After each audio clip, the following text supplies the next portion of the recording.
Hello and welcome to today's Office Hours presentation. This is your host, Paul Hoyt. Our Office Hours presentation is a relaxed, informal mentoring program that we do every Monday at noon Pacific time. All the recordings, slides, and exercises are archived in our members area, and these recordings are available on my YouTube channel at youtube.com/user/Paul Hoyt. The reasons we do these Office Hours presentations is that we know that being a successful small business owner can be a great experience, but we also know that it's tough. You need education, training, tools, and team to be successful, and we want you to get to know us, because when you get to know us, you'll know that we really do care about you. We want you to be successful in every area of life, whatever that means to you. We want you to find the greatness, the happiness, the divinity within yourself, and then remember it, embrace it, and live it every single day. Our passion is to increase the survival rate, accelerate the growth rate, and reduce the struggle rate of small businesses in America.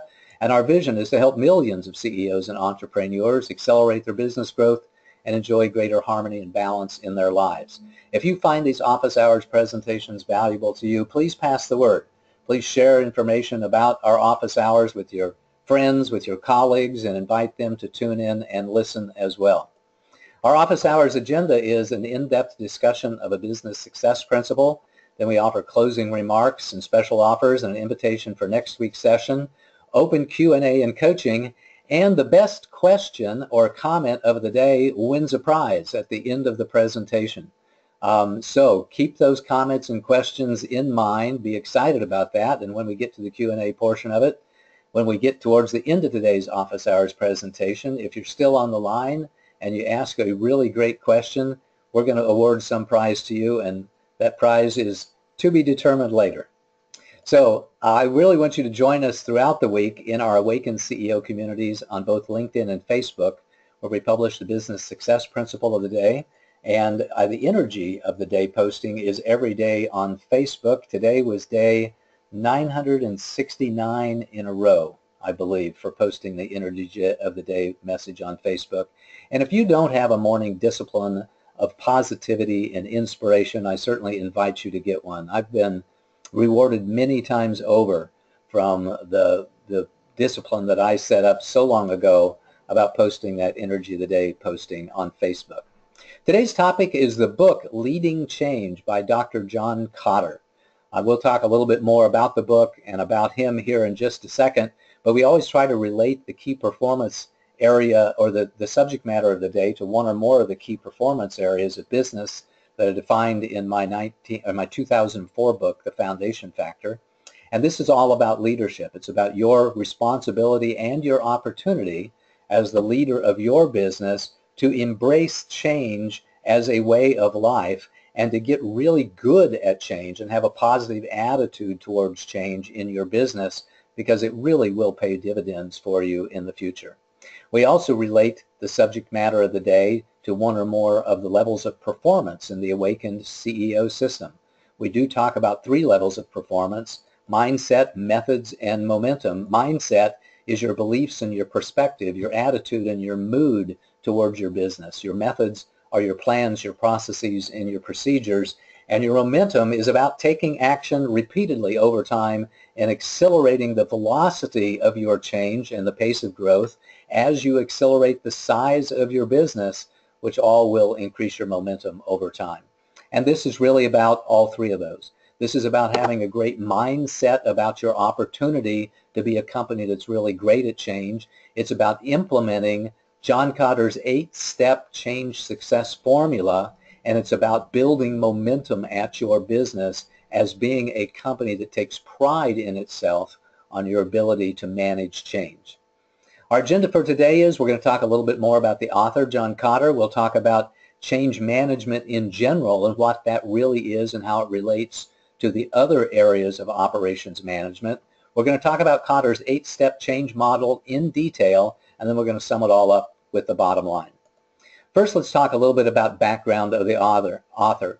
John Kotter is one smart guy. He got his undergraduate degree and his master's degree at MIT and got his PhD at Harvard. And while he was at Harvard, he was working, and by the way, he immediately became a professor at Harvard Business School, first an adjunct professor or an associate professor, and then within just a few years became a full professor at Harvard. So this is one bright fellow. He studied 100 companies about how they managed change in their company, and then published the book Leading Change in 1995. He first published an article that had such tremendous popularity that he was very strongly encouraged to go back and write the complete book. And he wrote the book in 1995. I think it published in 96. In 1997 or 98, it was like the Harvard Business Book of the Year. I became first aware of it shortly there afterwards, and it became one of my favorite business books of all time. And I think it's really kind of must reading or required reading for anybody that's in small business for themselves. So let's talk a little bit about change management. What is it, and why is it important? It's really one of the 4 critical competencies in managing the company that I say is the primary responsibility of the COO, or the Chief Operations Officer with the company. Those 4 competencies are project management, operations management, opportunity management, and the last one is change management. I've given office hours presentations before on project management and operations management. I don't think I've given one on opportunity management, but as I thought about this book a couple of weeks ago, I realized that, man, I really have to give this one, because as I said earlier, it is one of my favorite books of all time, business books of all time. So change management is a systematic approach to dealing with change, both from the perspective of the organization and from the individual. So the organization realizes that we need to make changes, but we need to do that with an awareness of resistance to change and how individuals are impacted by the changes that we implement at our company, and do it in such a way to where the individual feels honored and respected and actualized and encouraged to embrace that change for themselves. You just can't, change is not effectively implemented, as you'll see here in a minute, just by saying this is the way we're going to do things. No, the 8-step model is much, much different than that. So there's 3 different aspects when it comes to managing change at your business. One is adapting to change, change that happens to you instead of things that you plan to do. So there's change that happens in the outside world as economies change, as government passes new regulations, as competitive environment changes. We have to adapt to the change which is imposed upon us by the outside world. We also can control change within our own companies, and we can effect change within our own companies. So effecting change is very proactive. It's seeing what needs to be done or imagining the future that you intend to create for yourself and your company, and then proactively effecting that change, making the change happen within your business. So change happens proactively and it happens reactively. And of course, right in the middle of that is just in a controlled fashion. You will find, as being the CEO and the person in charge of your business, if you take a very positive attitude towards change as it's going to happen, I might as well get really, really good at making it happen and controlling it as it happens and adapting to changes in the outside world, that you're going to be far better off in the long run. So why you need to understand it is because there's a direct correlation between managing change and the success of the business. That's what Kotter found when he wrote the book, when he did the research on those 100 companies. And that managing change isn't enough, that you really have to be proactive so that all the change that comes your way is not you constantly reacting or responding to conditions that have changed around you, that you are being proactive and you are creating the company that you want by implementing the changes at your company that are necessary in order for that company to be the company that you want it to be. As Heraclitus, I think you pronounce that, said a long time ago, that change is the only constant. I know that you've heard that a lot. And a few weeks ago, or maybe it was a couple of months ago by now, I did an office hours presentation on a book called Change or Die, which was a fantastic book that talked about, how do you implement changes where, it really is important for you to change, or you will suffer enormously from the lack of change. And that's the truth for all of us. If we don't change, if we don't embrace changes in technology, changes in the competitive environment, changes in the scale of our business, whether that be that we're expanding or that we need to turn it around in some way, that your business will not survive. So that is very much a truth. Change is the only constant, and we do have to change, or we will die. We will fade away over time. So Kotter introduced in his book this 8-step model. Here are the 8 steps, and then we're going to go through each one of them individually. Step number 1 is to establish a sense of urgency. Step 2 is to create a guiding coalition. Step 3 is to develop a vision and a strategy for changing. Step 4 is to communicate the change vision effectively within your corporation. Step number 5 is to empower your employees for broad-based action. Step 6, generate short-term wins. Step 7, consolidate your gains and produce more change. And step number 8 is anchor the new approaches in the culture. Let's take each one of those steps one by one. Step number 1 is to establish a sense of urgency. The bottom line is that change requires willpower and it takes courage. Our subconscious minds want to know how things are going to be. We seek structure, some people more than others.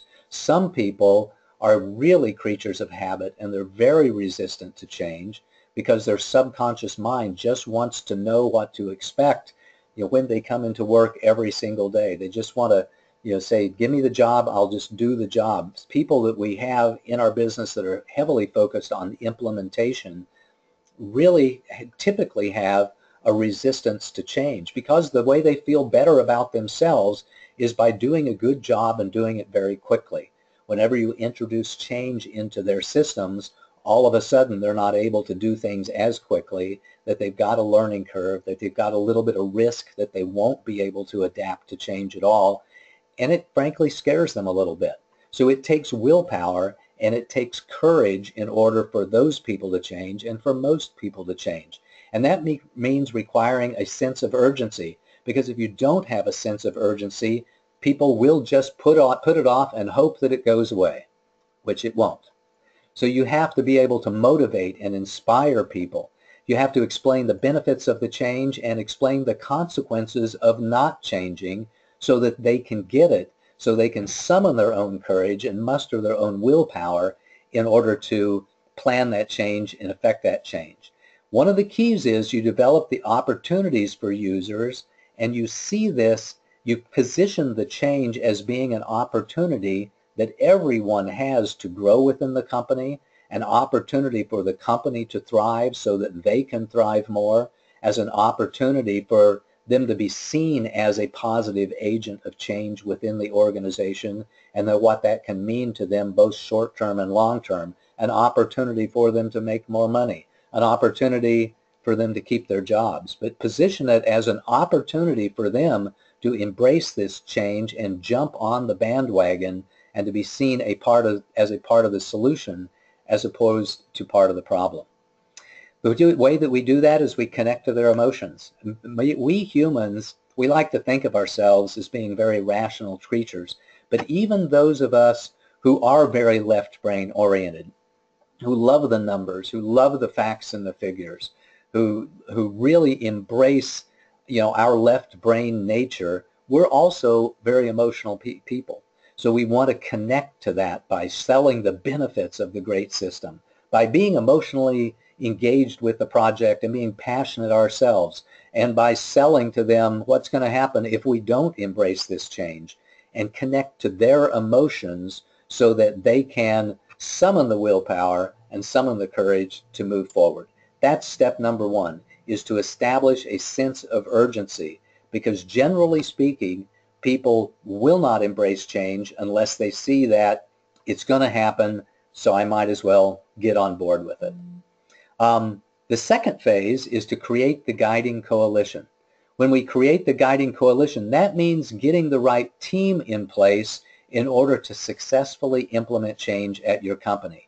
To get the people to support the change, the leaders have to be involved in designing the change in order so they can buy into that. There's a lot of reasons for creating a team that allows you to effect this change. One of the reasons is you'll get the ideas of other people on your change and you'll get a better plan. But the bigger reason, I believe, is that if people feel what part of the decision-making process, they're much more likely to support the decision. The change team that you put into place has to be trusted and respected by the rest of the company. Now, at large companies, that means that you pick the leaders, and sometimes you pick the leaders to be a part of the change team who are the ones who are most vocal against the change, which is kind of interesting. But you want to turn those people around because you don't want them taking their personal power and using it in a passive-aggressive or in a sniping, sabotaging manner to sabotage the change that you have. You want them on the change team. Of course, with small companies, the change team can literally be everybody at the company. You know, we're all thinking this through. We all have an opportunity to contribute in the process so that we can get on board with the change whenever the management of the change team decides exactly what they want to do.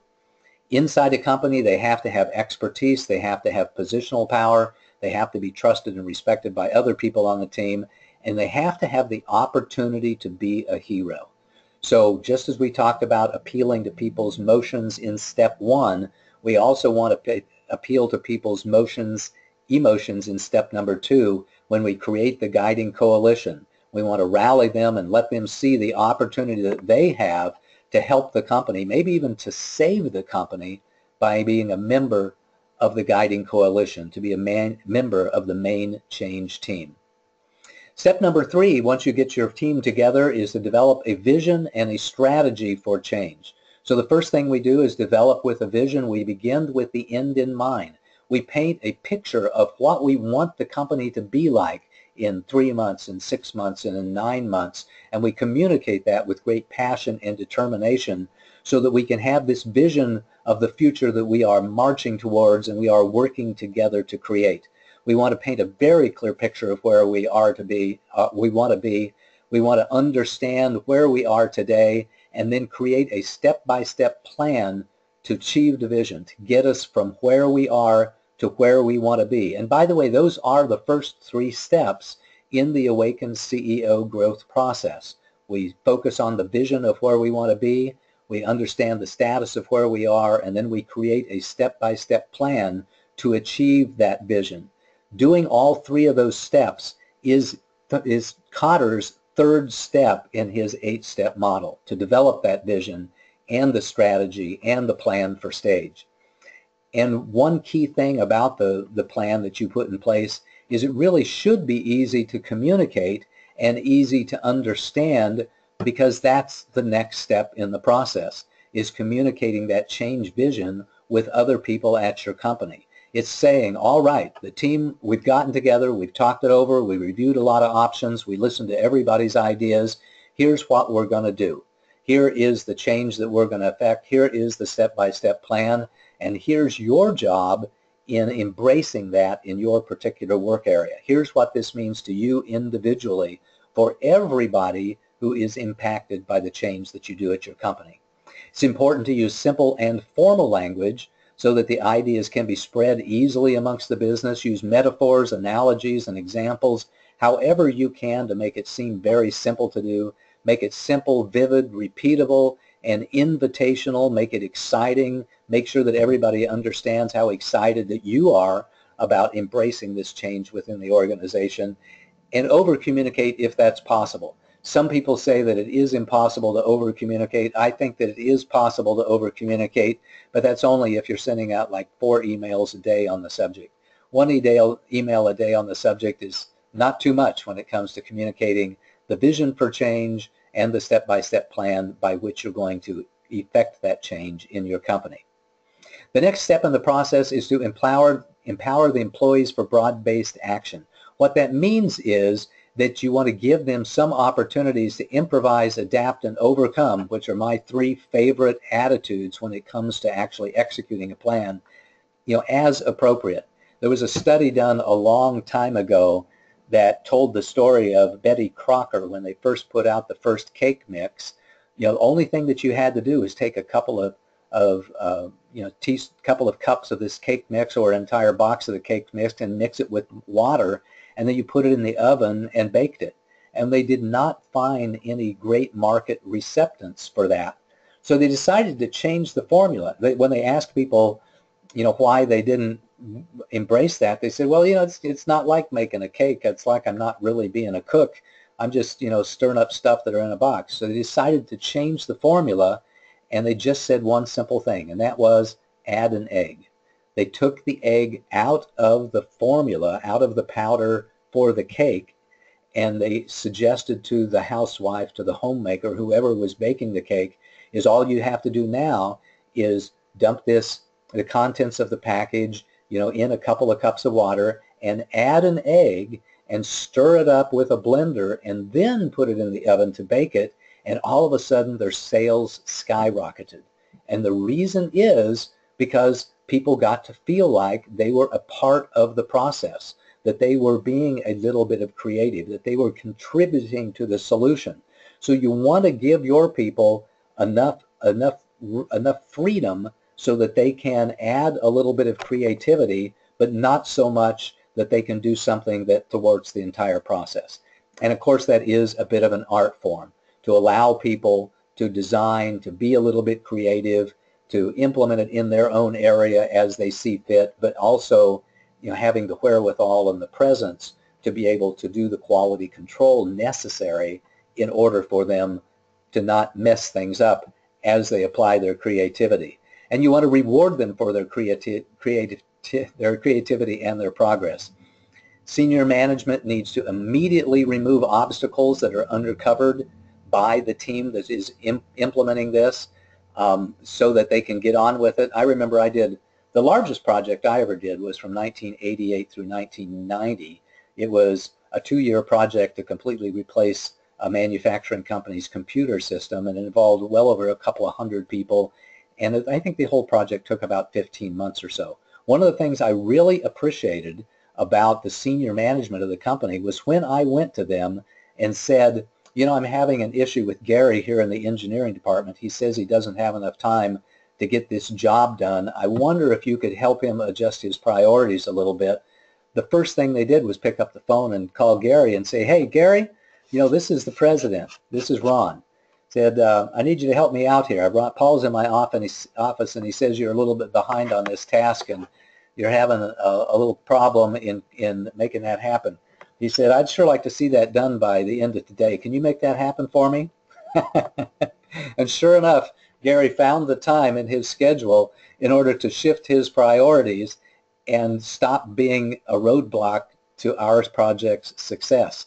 So I really appreciated the role that senior management can play when it comes to immediately removing the real obstacles, not the made-up obstacles. I can't do it because Pete looked at me funny. But the real obstacles, the stuff that they really need to get the job done, they'll feel appreciated, they'll feel respected, they'll feel heard if you remove the obstacles as they come up and as they are identified in the process of change. The next step in the process is to generate short-term wins, and that means having a milestone-based project plan whenever possible. So I'm a big believer, any of you who've worked with me, you know that I love to have a phased growth strategy. I love to have 90-day plans with repeated goals over that plan so that we can look back on those 90 days and we can celebrate the successes along the way. I'm a big fan in milestone-based project planning whenever possible so that we can take the opportunity to celebrate our success that is undeniable, success that is unambiguous, to say we have reached this mountain peak. Let's take a break, let's celebrate, because tomorrow we move on. You want to make those celebrations visible throughout the organization. And by the way, here's a key, is that we want to make those early goals relatively easy to achieve. We want to make it so that, at the end of a week or 2 weeks or 3 weeks or 4 weeks, that we're able to celebrate success so that people can see that they are going to get rewarded for their success and see how others are being rewarded for their success.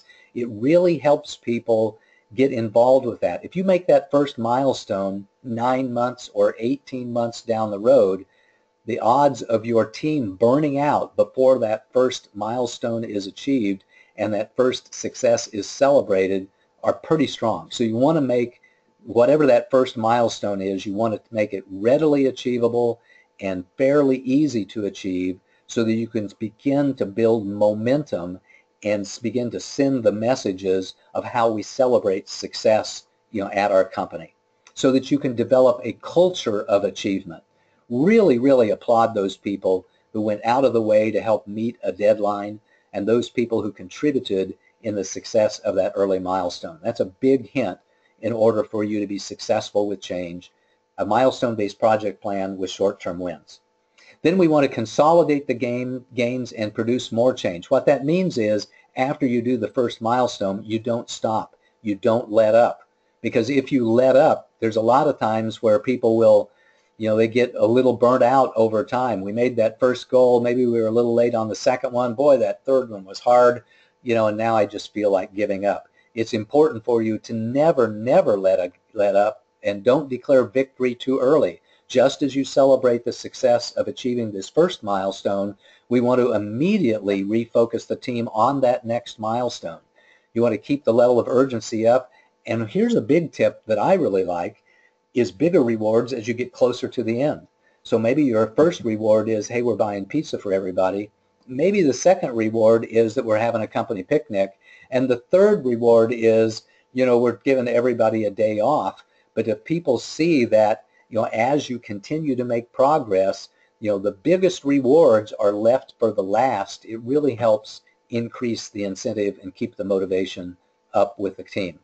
So at every phase, by the way, it's also important for you to analyze what is working and what is not working so that you can make additional adjustments to what has been implemented as you go along and make adjustments to the team to keep it being more and more fine-tuned and keep the machine operating smoothly over time.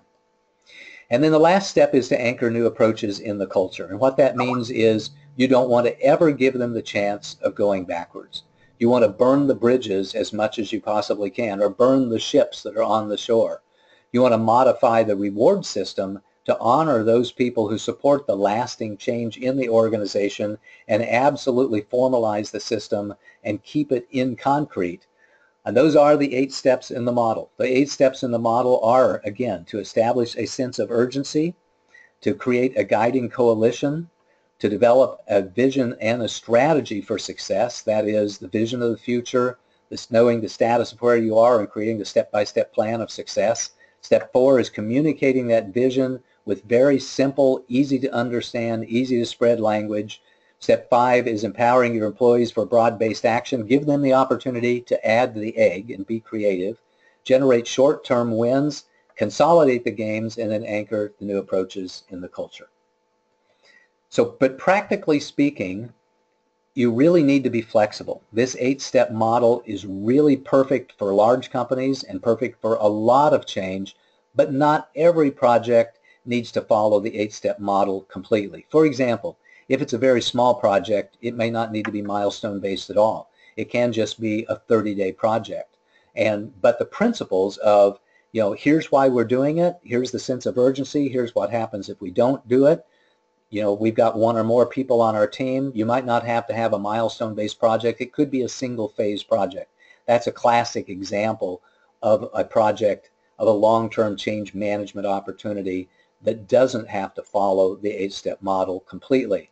So be a little bit flexible. Work with your consultants, work with your coaches about which ones of those 8 steps are just perfect for you and your company in your current situation. Here's the bottom line. Change management is an essential aspect of leadership. It's important in every organization. It's critical in startups because they're in change mode all the time. Companies that are rapidly expanding because they're in change mode all the time. And those that are in turnaround mode, where, by the way, change can be the most painful in turnaround mode because you have to let go of things. You might have to let people go. You might have to stop selling particular products and services. You might have to shut down office locations. Change can be very painful in turnaround mode, and that's where being an expert in this 8-step model will really help you out. Because bottom line is, the better you manage change, the more successful you're going to be at your company. That's been our agenda for today. We talked a little bit about this author, this genius who graduated MIT and then went on to get his PhD at Harvard and then was hired immediately as a professor at Harvard. We talked about the principles of change management. We talked about his 8-step change model, and we summed it all up for the bottom line. So here's your homework. Get the book and read it. It really is a great book. It is one of those top 10 best business books of all time that we strongly encourage you to be aware of, but also to ground that in your own understanding and in your own company by getting the book and read it. Look for opportunities to change in your business, and then practice changing with the 8-step model as often as you possibly can. And then get the support that you need, of course. Get the coaching, get the consulting, get the mentoring, get the advising at your company that you need to effect the change at your business. There are several different related office hours that we have done in the past that are related to change management. We did in Office Hours 14 a long time ago, over 2 years ago, called Old Dog New Tricks, which talked about the challenges of implementing change and becoming more productive when you say that you're older than 25 years old. So if you're an old dog like I am, or let's say a seasoned executive like I am, that's a good office hours for you. We did one on 48 and 49. We're on project management and operations management. And if you listen to just one of these, the number one book that I would recommend that you read, and the number one office hours presentation that I'd recommend that you listen to is number 56 on the book Switch, How to Change When Change is Hard. I love the model that's in that book about the rider and the elephant and the tips that they give, which by the way are not in Kotter's book, about how you get an organization to change over time by following the tips and techniques in that book. So I strongly encourage you to listen to that office hours presentation. With that, we're going to go into open Q&A and coaching here in just a minute. First, comments and questions on the topic of the day, and then any other issues that you want. Tell me what your biggest takeaways and your insights that you gained for your presentation. Tell me what you're going to focus on. And as a reminder, the best question, the best comment wins a prize. Here at the Hoyt Management Group, we offer a wide variety of support services. In some cases, we will teach you through our training and education programs to do it yourself, but in a lot of cases, we'll actually do it with you. We help people write business plans, create financial models, create product funnels, develop sales scripts, and so many other things that you've got a trusted resource to work with you hand in hand to be part of your change team as you move your company forward. And in some cases, we will do it for you as well. So we have some services that you can just throw over the wall to us and be rest assured that we will do a fantastic job and give it back to you, within the time frame and within the budget that we discussed. Our next office hours will be next Monday, July the 18th. I'm not sure what I'm going to talk about yet. I've got a pretty good idea, but we'll be designing that presentation this week. Let me know what topics you'd like for me to address at paulsurvey.com. And in the meantime, do your homework. And so let's throw it open to questions and answers, Stephanie. And remember, the best question or comment wins a prize for the day. And with that, I will open it and ask Stephanie, do we have any mail-in questions or questions that people are asking on the call? Stephanie. Yep, we do. First one. One of my coworkers is pretty resistant to change to the point that she's a lot of passive aggressiveness and quietly sabotaging attempts to improve things. Why is this, and what can I do? Well, at every company, well, not every company, but like I said, many people are resistant to change. If you find that somebody's being passive aggressive, and by the way, by definition, passive aggressive means that people are sabotaging the project by not doing what they're supposed to doing, either passive instead of being assertive, or by not doing something that they could do, or by not pointing out a problem in some way. So they are not taking action, and by not taking action, that means they're thwarting the success of the project. So that's what being passive aggressive means. And sometimes you'll see people like openly sabotaging a project by just telling people why it's not going to work. I've seen people do crazy things to sabotage the results of the project because they didn't want the change in the first place. When I was in the software industry many years ago, we oftentimes would evaluate 2 or 3 software packages before we chose the one that we wanted to go with. And oftentimes we would find people that wanted option B when we chose option A, finding ways to justify the fact that they wanted option B by somehow thwarting the change or the success of option A. It's really interesting when you encounter people like that. So what do we do about those people? Well, the first thing we kind of talked about, and that's don't let them get in that position in the first place, is anybody who's powerful within the organization, that carries a lot of emotional impact within the organization, if at all possible, we want them to be on the change team. Now, there's some people in an organization that are just so difficult to deal with that you don't even want to think about them being part of the change team at all. But if at all possible, we want them to be part of the change team. And if it's not possible for them to be part of the change team, we want them to be first in line when it comes to being the person who is being responsible for implementing the change. So here's an opportunity for that. I've implemented a lot of manufacturing control systems before, and it wasn't appropriate for the people who were the shift leads and perhaps the work center managers to be on the team that was selecting the software, but they were the ones who were going to get the rest of the people on their team in order to actually implement the software. Or maybe they were a union leader or a union steward or representative. So the very first thing that you do once that you have decided what the direction to take is you bring that person into the office, you let them know how important this change is for the company, you dangle a big carrot out in front of their eyes and say, when we do this, here's a reward that you personally could enjoy, and you give them the opportunity to be a hero.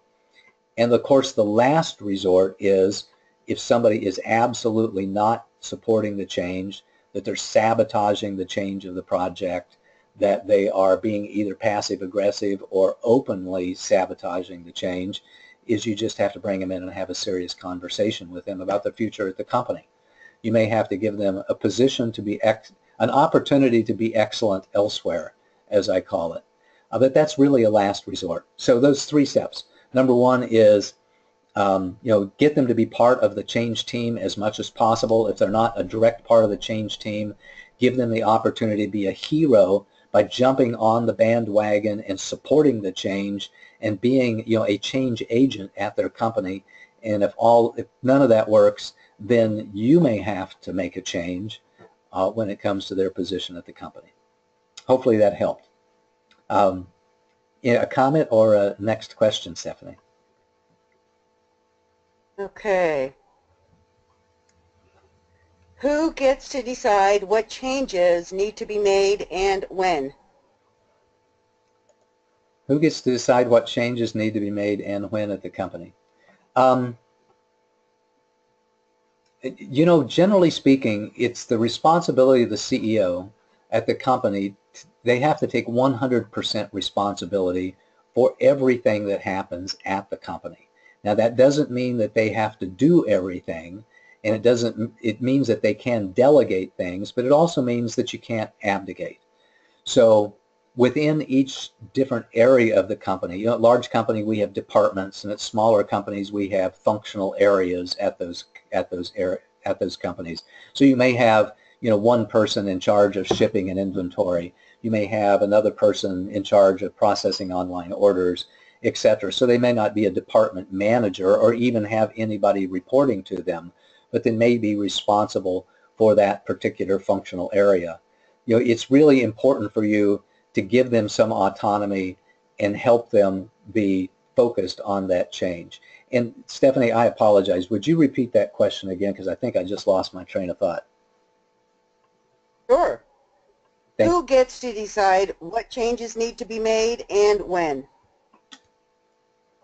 Thank you.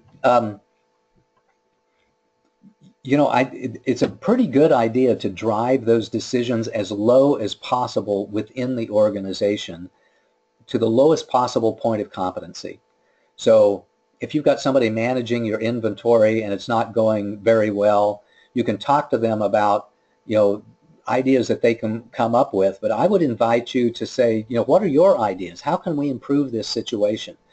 Push it back on them, and then if you really know that, hey, they really do need support, then you can bring in and say, let's have a team of people. Susie, I want you to work with John and Pete because they've had good experience with inventory management, and between the three of you, I want you to come up with a solution. You're going to be my guiding coalition. You're going to be my change team, because it's real important for us to get this underhand, because when we do, we're going to be able to increase our on-time order percentage. If we don't, we're going to have more stock out situations and back order situations, and that means lost revenue and perhaps lost clients. So I think you get the drift that I'm talking about the benefits, and I'm talking about the consequences, and we want them to be part of the guiding coalition of the company, etc. So that's, we want to drive that as low in the organization as possible, and then help people out as much as possible. Now, at large companies, sometimes we don't do that. When I was working for a $60 million manufacturing plant, and it came time to replace the manufacturing system, we didn't go out on the shop floor and look for volunteers, because it was going to be a very complex process. In fact, it took us like 9 months to determine what our options were, to evaluate all the options, and then make the decision and get the funding towards that. It was a white-collar project. And it was only after the decision that was made that we brought in the appropriate people who were lower, lower in the ranks of the organization. We made sure, by the way, that we had the purchasing manager, the account manager, the engineering manager, the manufacturing VP, the CFO, the VP of sales and marketing. All of those people were on the guiding coalition. They were on the change team itself, because those were the people who were going to need to drive the change into their particular areas and into their departments at the company. So I think that's kind of the way that you do it. Any comments, Stephanie, or another question? No, I think that that's awesome. I worked at the post office for 14 years. Yep. And I remember getting so angry, just beating my head against the wall, because so many times management would have you do something that just seemed so ridiculous to us.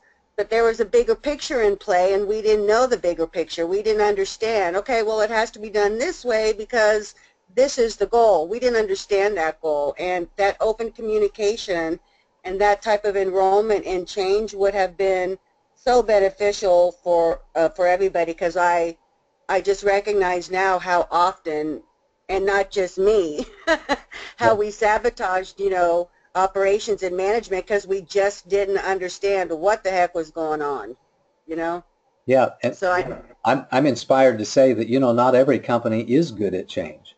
Some companies try to effect change without building a guiding coalition, without having a sense of urgency, without having a milestone-based project plan so they could celebrate the wins along the way, without communicating the what and the why, of the change itself, without paying attention to these 8 critical steps, and they're lousy at change. And sometimes when you're down on the totem pole and somebody comes up and says, we're going to do this, you go, what in the heck are you thinking about? How could you even think to do that and ignore A, B, and C?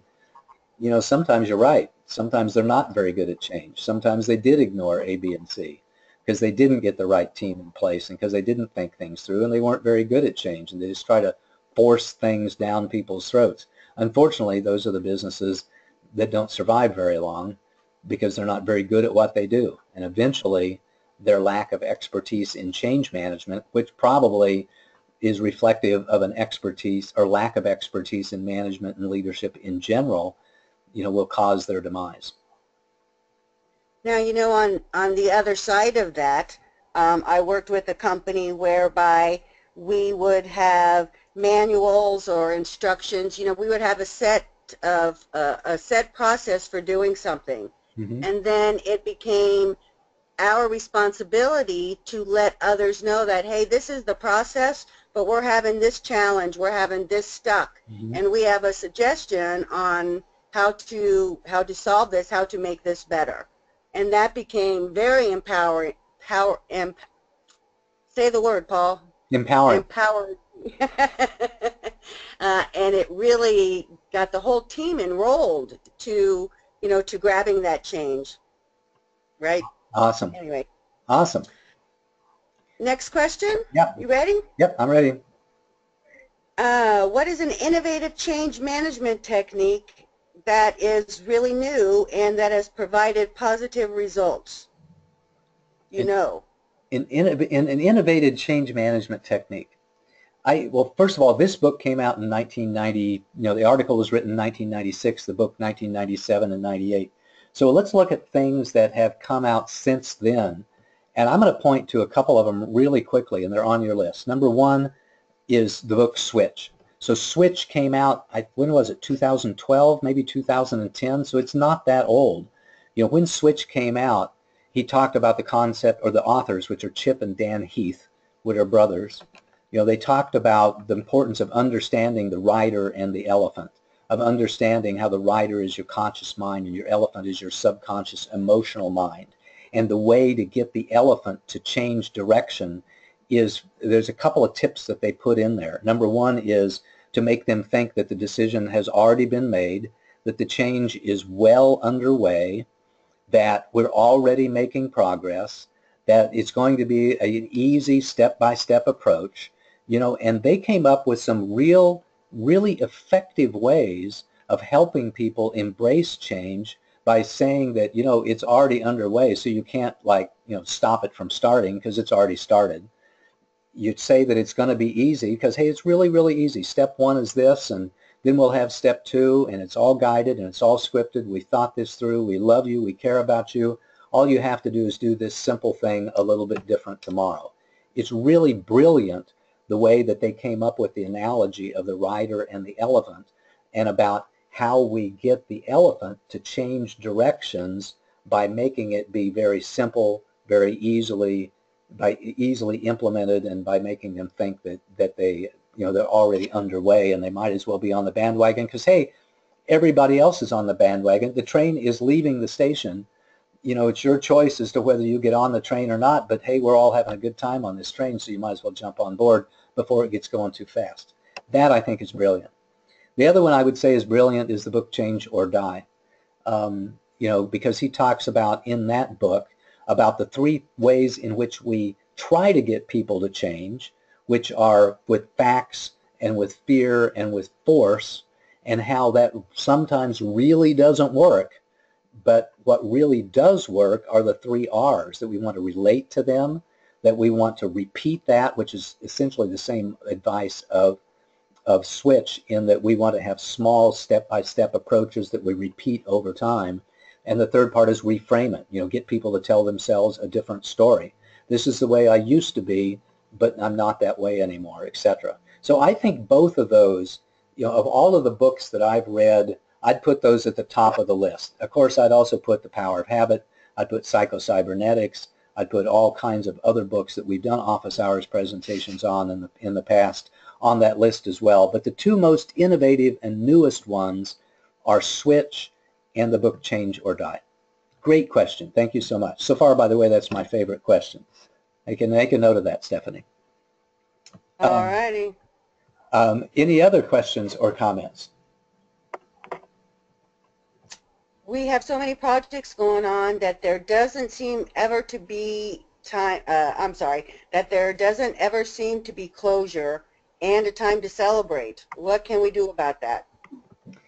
Well, I think that is a great question. I love this question.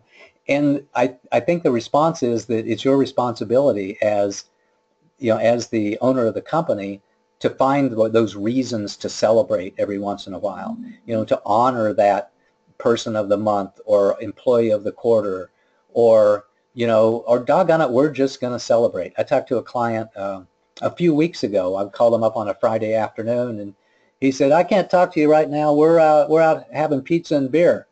I said, what do you mean you're out having pizza and beer? He said, we had the best month we've ever had in the history of the business last month, and I took the entire team out to celebrate. Well, I don't know if he planned to do that, or if it was just spontaneous or what, but what a wonderful thing to do. What a wonderful thing to do is to just say, let's celebrate. Let's take off this afternoon. Let's shut down an hour early. Let's shut down a couple of hours early. Let's go do something. We're going to have fun. I bought everybody tickets to go to the movie tomorrow or whatever it happens to be. But it's your responsibility as the entrepreneur, as the owner, the CEO of the business, to find those opportunities to celebrate the successes that you're having along the way. As we talked about when it comes to creating this change management plan, you want to be able to have a milestone that's easily achievable, one that you're virtually guaranteed of making early in the process, so that you can have an excuse to celebrate success, so that you can build a culture of meeting your goals and deadlines, so that you can implement that spirit in your company. So that's the way you do it. If there isn't some sort of a naturally occurring event, which sometimes I think that football coaches and basketball coaches, they got it easy because they have seasons. And at the end of the season, you can at least, you either lick your wounds and go home, or you celebrate your successes and you go home, but there's always a next season. There's always a clear cut into a project. But at companies that have 10 projects going on at once, and one is completing while another one's starting, while the other 8 are somewhere in the middle, you have to find reasons to celebrate success and look for opportunities to celebrate success, so that you can give people the opportunity to have a sense of completion. Because completing feels so good to so many people, to say, we did that, we finished that, we completed that, we were successful of that, and feel good about themselves, because completion is very, very empowering. So if you can't find a way, if it's not obvious, then make a way. Find a way to look up and say, we haven't celebrated anything around here in 30 days or 60 days or however long it's going to be. Let's find a reason to celebrate and just do it. Hopefully that was helpful. Next question or comment, Stephanie? Got a few minutes. It's getting close. Go ahead. Let's do another question here. Okay. I like this one. How do I empower my team without abdicating? And what if I don't like the ideas they come up with? Well, the first one is much easier than the second one. So you empower teams without abdicating, as you say, here's the problem, here are some ideas I have or not, come up with a solution and we'll implement it. Or come up with a solution and bring it back to me, and if it looks really good, that we'll implement it. So if it looks really good, maybe the only thing you need to do is change a word or two. Sometimes you don't change a word at all, but you polish it. That, by the way, is part of our culture, here at the Hoyt Management Group, is we polish each other's works. Whenever I have a critical correspondence or, something that I want to put out, I ask Stephanie to polish it and get her feedback on it. And she does the same with me as well. So we have this culture of polish. It's that you can do a fantastic job, but somebody else can, change a word or two or add a little something or say, this doesn't make sense to me. And two heads are almost always better than one. It's rare that one of us doesn't have an idea that really makes the other person's contributions, be even, be even better. So we have a culture of polishing. That's the easy part. What happens if they come up with something and you're taking a look at it and you go, holy mackerel, this is a piece of dog dung here. What are we going to do about that? Then it takes diplomacy, and emotional intelligence in order to say, golly, I know you've worked on this for a while, but I got to tell you, I love you, but I'm not getting it. I'm just not I'm not seeing this, and I've got these issues with it. I have a friend who has a particular coaching system, and one of the, I'm not going to quote him directly, but what he says is that whenever somebody gives you something, he says, you either say, I really love it, or, great job, here's some suggestions for you, or, I really appreciate your effort. You want to find some way to compliment them. I know you've been working on this for a long time, and I really do appreciate your conscientiousness and effort, but man, I'm just not getting it. I don't think this is going to work for us. And here's why I don't think it's going to work for us. Or I'm not really sure why, but there's something about this that just isn't sitting right with me. So let me think about this for a little bit, and I'll get back to you on some ideas. I know I'll think of something, but I love you. I love the work that you've done. I appreciate you putting the time and energy into this, but I'm not feeling it. I'm not getting it right now. What you can't do is just abdicate it and say, we'll do it anyway, even though I don't think it's the right thing to do, even though I don't think it's going to work. I've got a high probability of failure. You absolutely don't want to do that. You have to find a kind and respectful way of saying that, I'm not sure about this. I don't think it's going to work. You don't want to, I of course am a gentle, nurturing soul, so that's my approach. Somebody that's might be more direct might have a different approach to telling somebody that they think their ideas aren't worth the paper they're printed on. But I also don't think that's very emotionally intelligent. So I hopefully that was helpful. But you can't abdicate. When you have to review, you have to polish, and polishing is a great way of reviewing other people's work.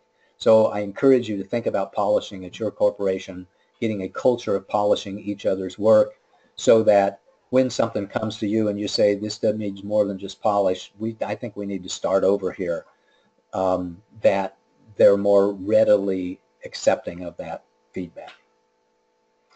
Stephanie, do we have one last question, or is it time to pick the winner? It's time to pick the winner. So I said, what was the question earlier about what were the most innovative techniques? I think that's absolutely the winner for today from my perspective. Are you okay with that? I am. Awesome. Who's the big winner for today? It was Michael Charters. Michael, Yeah. what you just won was a free 1-hour consultation with me. So when you get the opportunity, when you're ready to schedule it, just go to schedulepaul.com and let's have an hour-long conversation about you and your business and where you're going, or you're welcome to gift that to anybody that you want. And I'll do everything I can to add significant value to your business for our hour-long conversation. And I really do appreciate the great question that you asked. And I appreciate everybody tuning in live and listening to the recording of today's Office Hours presentation. And until we meet again next week, this is Stephanie and Paul wishing you a most marvelous and prosperous day. Bye-bye.